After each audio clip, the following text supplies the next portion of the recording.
Welcome back everyone to theCUBE. I'm John Furrier, your host. Here at our New York Stock Exchange CUBE studios, of course, we have our Palo Alto studio connecting Wall Street and Silicon Valley tech and the capital markets kind of coming together. Technology is the market, and this is part of our AI Retail Leaders series and Trailblazers. Diaz Nesamoney's here. He is the former founder of Informatica back in the day, and now founder of DaVinci Commerce, really taking a unique approach, looking at the data of commerce and the value it can create for brands and for the platforms. As the user experiences change, how people source and discover information to transact or navigate or get value will be done via AI. Diaz, thanks for coming in to theCUBE, special Retail Trailblazer series we just kicked off. Obviously AI Trailblazers with retail. Thanks for coming in. Great, well thanks for having me. It's an honor to have you on theCUBE, obviously being the founder, co-founder of Informatica. Back in the 90s, now Informatica went private equity and then Salesforce recently bought them. Obviously state of the art, the catalog, but what they were doing in the enterprise was significant. So major OG, as they say in the business. Thank you. Now you're back, you got a new startup you've been working on, DaVinci Commerce. I like your perspective. We were talking before we came on. Share the vision of the new venture. Yeah, you know, starting with Informatica, I always follow data, and I think it's ultimately all about data, right? And so I saw two things happening in the retail and commerce industry. One was, of course, Amazon with their enormous amount of data, monetizing it through advertising, right? And that's a $56 billion business, and actually it's contributing to mostly to Amazon's growth and margin. So that was one big thing. The second big thing is AI, right? And I was just reading last week, I think the holiday shopping season had 39% of consumers using AI to research, get recommendations. So when you put those together, commerce starting with consumer journeys all the way to purchase is completely changing. And that's, you know, we started working on DaVinci Commerce 3 years ago to capitalize on that. You know, one of the things I've observed, and it's anecdotal on my side, but everyone has the same story. I want to fix something, my MacBook has got a reboot, I can go to apple.com, I go to OpenAI, I want to find a washer machine or whatever's happening. It's just easier to go to the models, because they basically crawled the web. Right. They also have reasoning. So it's not a first token out, one-shot query. It's got a multi-step process. You're seeing the advances in all the models on reasoning, starting to get to the road of superintelligence, but you can start to see the improvements. It's getting smarter, there's more memory, the context windows are increasing. That's a huge opportunity, but they can't do it all. So they lock the user experience, the numbers are off the charts, the genie's out of the bottle, the horse is out of the barn. It's a done deal. There's no debate. People want that interface. Absolutely, and you know, if you think of shopping, right, it used to be a two-step. I see an ad or a friend tells me about something and I'm supposed to go straight and just buy. Well, that's not how we shop, right? If you go to a store, you browse the aisles, you talk to the associate, you ask a lot of questions, you want to know what color it's available, what styles are available. That has not been available in online commerce. It assumes a straight transaction, whereas that's not how consumers buy. And I think that's why consumers are all flocking to AI, because to your point, AI does all the research for you, surfaces all the data and content and images of products and advice. It's a game changer. What is the current status of the venture? You said you've been working on it for 3 years. Right. What's the yes, status? So we started building this product about 3 years ago when we saw this change with Amazon essentially using retail data. And then at that time, AI was just beginning to get a lot of traction. So we released the first version of the product in 23, and 24 and early 25 was getting our first customers, figuring out the product market fit and all of that. And then we saw just the demand pick up significantly. So we just closed a round of financing actually a couple weeks ago, which gets us the capital to grow the business and take. Are you sharing the amount publicly, or? No, our investors didn't want us. Preferred stock. Yes, so it's venture. It was a venture fund, yeah.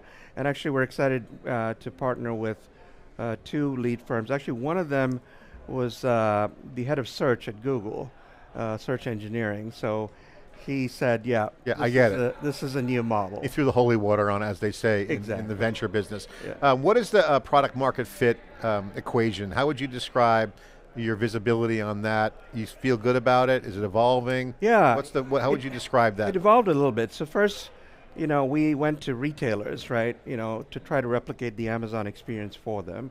And we got some great traction. And then we realized more recently that the retailers are building out the infrastructure, they're trying to do what Amazon's doing, but the brands, seeing the power of that retail data, want to run their ads across retailers, but it's extraordinarily difficult, complex, everything from producing the creative and the content to delivering it, using the data and so on. So now we're seeing a lot more demand from brands. And then if you throw in the shopping on AI part, the brands want to be in AI, and they want to use AI tools to automate the process, and they want to be an AI platform. So we feel I love your earlier slogan of follow the data, you've always done in your career. I have a similar kind of thinking as well, but let me just throw this at you and I want you to react to it because I think this is something that I'm seeing. So this year at NRF, we covered pretty much like a blanket this year. Everyone's realizing that they have to have their own models, whether it's cataloging or whatever the shopping, they have data. Right. Okay, now it could be in the cloud, it could be everywhere, whatever, they have their own data. But the models have data too, so I think there's going to be not an API call, but a fusion of models. So I could see OpenAI and Claude and others saying, hey, interface in, I'll ingest your model. In the old school days, it was called a data dump. Right. Here's your data, and they would ingest it in. It's not a data dump because it's more of a stream, right? It's more of a connection, right? A neural network, or whatever you want to call it. How do you see that? What's your reaction to that? And if you believe that to be true, that means that the integration for a brand or a platform that's going to replicate scale and the benefits, you have to go through the model. The brands have to be involved. They're the winner. Right. The consumer's the ultimate winner because they want to have least steps to discovery. Exactly. Take me through that. That's a great question because if you think about AI platforms and their current form, most of their data is coming from publicly available sources, right? They're scouring the web, they're scanning everything that's out there. But what they don't have is the private data or the enterprise data. So if you're a big brand and you've got all kinds of data, your CRM data, this, that, and the other, how do you meld that with that public data to provide the best advice to a consumer, recommendations to a consumer, and so on? So kind of the early version of that was RAG, which is the context that you can... It's a nice search. It sort of adds a little bit of context, allows you to restrict the answers, make it brand safe, and so on. But I think there's probably a bigger iteration of that needs to happen that allows a brand or an enterprise to say, hey, here's my data. You can't use it for everything else, but you can use it to provide better answers, right? And we're seeing that, and I think the foundation models are also realizing that opportunity because when you combine that is when you get the best outcomes. Distillation has been a big discussion in terms of, I think DeepSeek was the first one to come out and kind of shake the world and, hey, if you think differently, you could actually distill down. You don't need to have every written paper from every college on whatever topic if you're going to do something specific. And I don't need to have all that overhead in training and reasoning. If you can scope the query or whatever, the prompt. The prompt, exactly. The prompt, I call it a query, but a prompt, whatever. Then you don't need to have all that overhead, so you're starting to see different computation models. So you're seeing that conversation mostly on the infrastructure side, but when you roll it to the front end, you say, okay, that's a user experience opportunity. It changes the costs. It changes the output of the value. Right. This is where the model interactions to me is very interesting. Exactly, and the other part, which I think is really important to brands and enterprises is the workflow, right? Because if you're launching a marketing campaign or you're trying to get a commerce transaction available to a consumer, there's a lot of workflows involved, right? And that's where agents come in. So we're super excited about, in fact, in our platform we've implemented agents every step of the way because you can have great data, you can have great answers, but a consumer isn't just looking for answers, they also want to do stuff. Like, how do I buy this? Can you, the vision is you can just tell your agent it'll go buy it for you. That's a little out there. We'll see when that comes true. But for a brand, if someone's going to buy something, there are many different things that have to happen. That have to, is available in inventory? How much do we have in each store? So the user says, oh, what's the nearest store I can buy this at? Well, what if that product's not available there, right? So I think that's where agents play a key role in turning all that amazing data and answers into something actionable. All right, so what's the to-do item for you? You got customers, what are you optimizing for right now? Yeah, so we're optimizing for really working with brands to help them create a presence, and not just here's my products, good luck presence, but more like a store-like presence within the AI platforms, because I think that's what consumers want. What's the mechanism for that? A deal with OpenAI and yeah, Claude, so the nice thing is OpenAI has announced ACP for transactions, for sales transactions. They've also launched their App Store, which is quite exciting. It's sort of like the iPhone App Store, which now allows brands to use the infrastructure they need to establish a presence. Actually, it was fascinating. Just the last 2 weeks, we've had Microsoft announce Copilot Checkout. And actually at NRF, Google announced UCP. So you can see where all this is going. All the big AI platforms. Where's it going? Explain. Yeah, well, shopping, right? And so shopping infrastructure, because what comes after discovery or recommendations? Yeah, you progress to a non-linear decision and you take an action. Exactly. You buy. Right? But the buy right now is still the old way, right? Which is, I've done my research, I've got excited, oh yes, this is the product I want. Now what happens? Go to the website, go to the app, whatever. And by the way, you end cut up and there, paste. And then, my favorite is you land on the PDP page like out of stock. Yeah, I mean, I have used cut and paste more in the past 2 years than at the past 10 combined, because I'm constantly cut and pasting from the models into the app, into this, in my two-factor authentication. I was like, it's a disconnected it's like flow. So many steps. It's not easy. It takes time.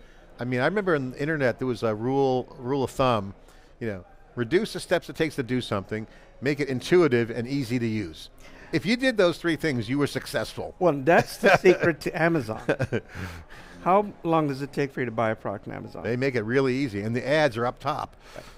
First page is ads. Exactly. Now are their products. So that's how Amazon became a $56 billion ad business and a massive commerce business. They have the distribution. They made it really easy. And they had distribution. Yeah, they have distribution. So distribution becomes a topic in all these ad games and all these brand games. Distribution, you have to get in front of the eyeballs. What's the strategy for that?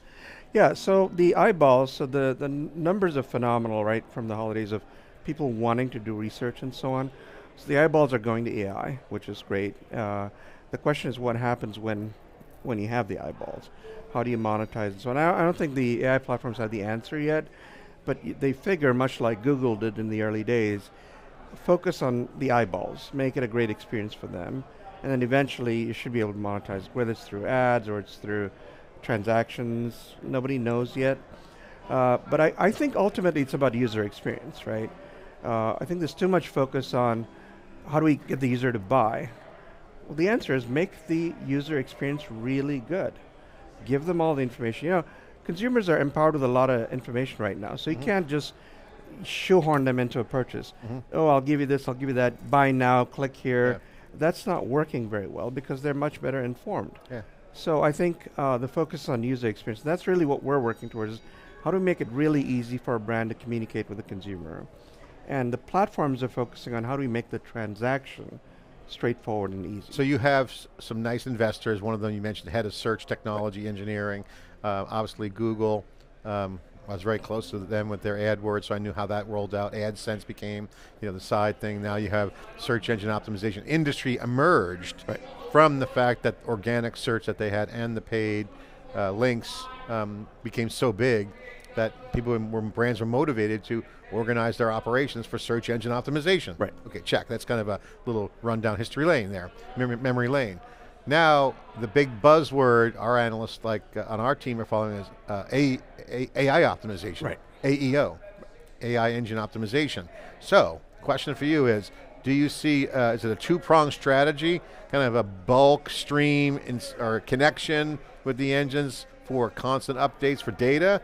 And then how does a brand organically create optimization. I Yes. mean, engines have to create a mechanism for this. Yeah, so the first cut is tendencies for people to try to follow the same rule book that Google had, which is optimize your sites, optimize your content, so it's easy to find. And that's not a bad thing, everybody's doing it, and that's geo or whatever. But I think the real opportunity is to build a presence within the AI platforms, right?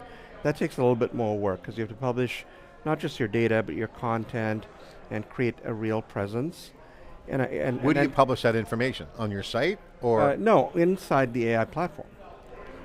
I mean, because the thing is... How do you do that? Well, through technology, and that's one of the things that we're working on, right?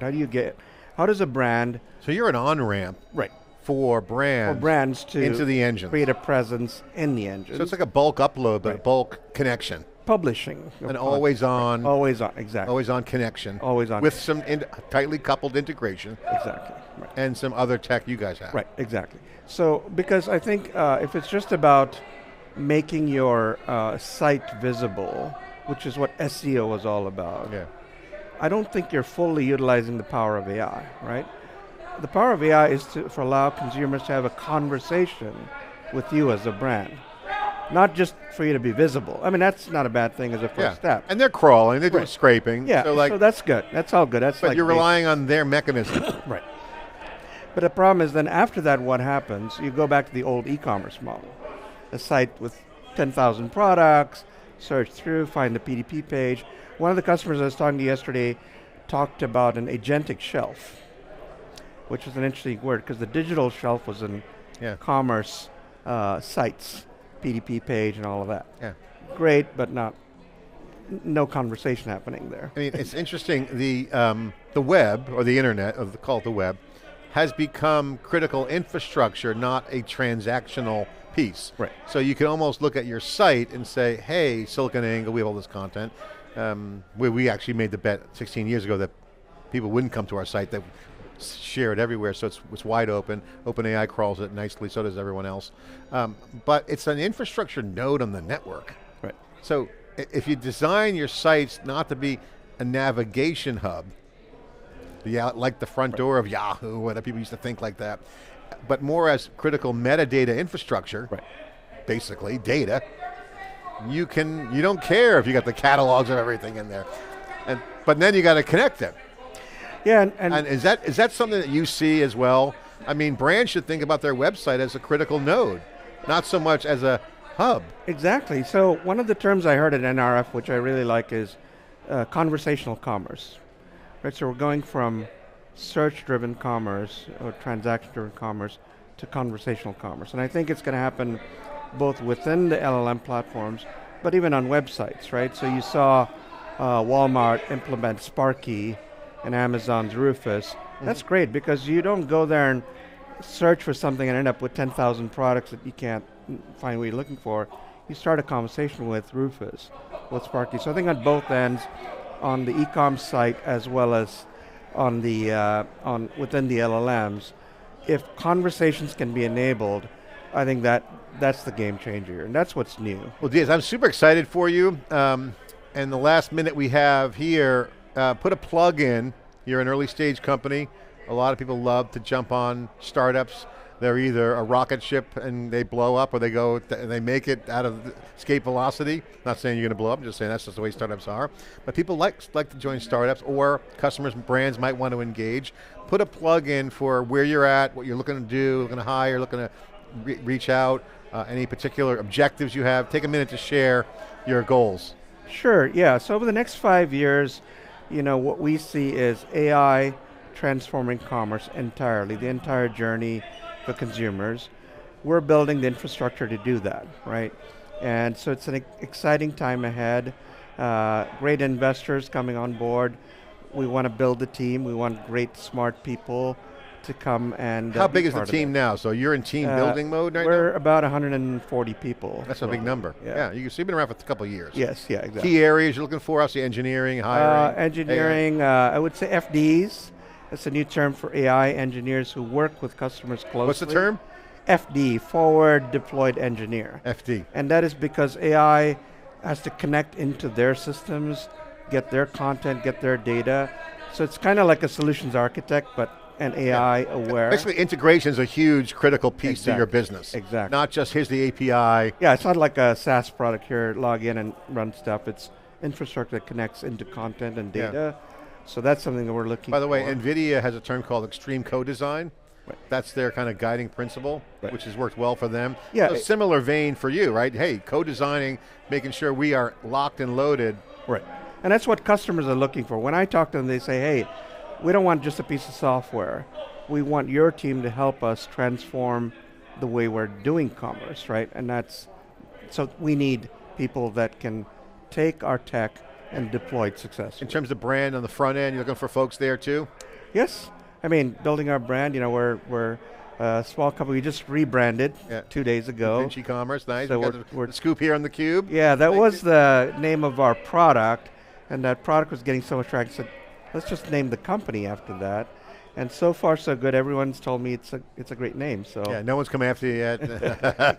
Not yet. We'll see. Hit a little TM next to it. Exactly. You got DaVinci, but you got Commerce. We got the domain, and we got the domain. Yeah. So DaVinciCommerce.ai. Yes. All right, check it out. When you're looking for folks to call on the brands too? Yeah, we do. But we've become an AI company too. So we're trying to transform our own sales, marketing, and a lot of functions using AI. Yeah. Because the old ways of doing selling and marketing. So forwardly deployed engineers is kind of a new concept. It's a new concept. It's like an agile engineering team. Right. So building the product. Jump, how high do you want me to jump? They're iterating features like super fast. It's not like the old days where, hey, we're going to have a launch next 2 quarters. No, it's next week. It's next week, and you get it up and running next week. Exactly. That's what forward deployed means. Exactly. Right. That kind of thing. Absolutely. Yeah. And that's the new normal, isn't it? Absolutely. Yeah. It's a new way of deploying software that ties closely to their infrastructure, but gets them up and running quickly because we're using AI to do all of that. I have to ask, since you're here, since you're an experienced entrepreneur, you've seen many cycles, what's, from a startup standpoint now, you got to think differently, you got to align with, never fight fashion, as we say in theCUBE. The fashion is speed, velocity, scale. What are some of the things you've learned? What remains the same and what's different? I was telling my team that, back in the day, right, writing software was your competitive advantage, right? It took a lot of time to build software and develop it. That's no longer a competitive advantage. You can build a prototype with Lovable in like a few minutes. You can write code with AI. So I think more important than the ability to write software is the understanding of a domain really well, right? Like, how does commerce happen? What needs to happen? What are the different steps? What are the bottlenecks that today are costing brands a lot of money, and solving for that? So I think the new era of software company is going to be deeper in domain expertise and knowledge, and the ability to use and deploy AI effectively. Yeah, and that's why NRF, one observation we have here, I'm sure you saw it too, love your comment on it, but is that they're realizing that all the data work that they did for analytics, the dashboards and the KPIs and all the stats that they were interested in, actually is a setup for the new data modeling. Right. And that they have the data. They got the domain data and the domain experts, the people. So bringing in people and data together for them, that seems to be an awakening this year at NRF. Exactly, it's kind of like Mark Benioff said, no code, you remember that? Yeah. Oh, no software. Yeah, no software. Yeah, with now it's like software with the experts. Now it's like no code. So data is becoming the application, ultimately, right? There's some software for sure, but you've got the infrastructure of the AI platforms. You're doing whatever code you're writing, you're doing it with AI. So it's really the data and the domain expertise. Yeah, I was talking with an entrepreneur yesterday. What you're basically getting at, and I think that, and correct me if I'm wrong, but there was a vibe coding buzz. Hey, vibe coding. And then it kind of hit this, well, I connect it all to the systems. Oh shit, that's hard. That's the hard part. And people would abandon it, so it became kind of passe. Right. But I was talking to an entrepreneur yesterday who's actually building agents to pick up the heavy lifting, connecting to APIs, doing some delegation, some identity stuff that you got to do in the enterprise that takes a little bit more thought.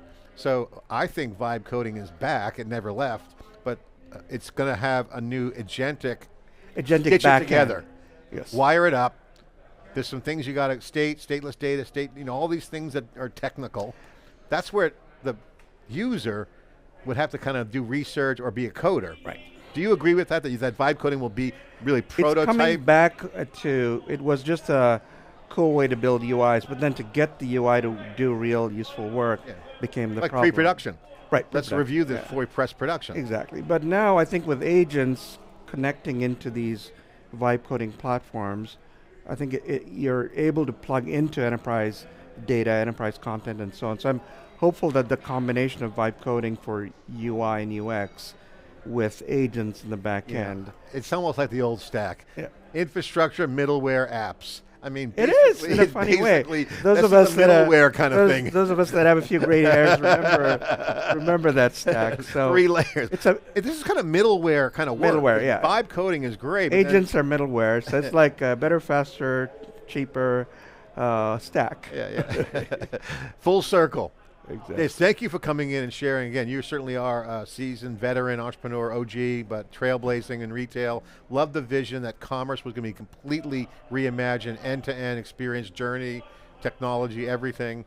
Consumers are voting with their mind share and activity, which is that models. Yeah. Great, well thanks for having me. All right. I'm John Furrier with theCUBE. We are here at theCUBE's NYSE studio on the East Coast. Of course, we've got our Palo Alto. This is our NYSE Wired program and a CUBE original, a new program we feature capital markets and technology coming together with the NYSE and the community at large between NYSE and theCUBE. Thanks for watching.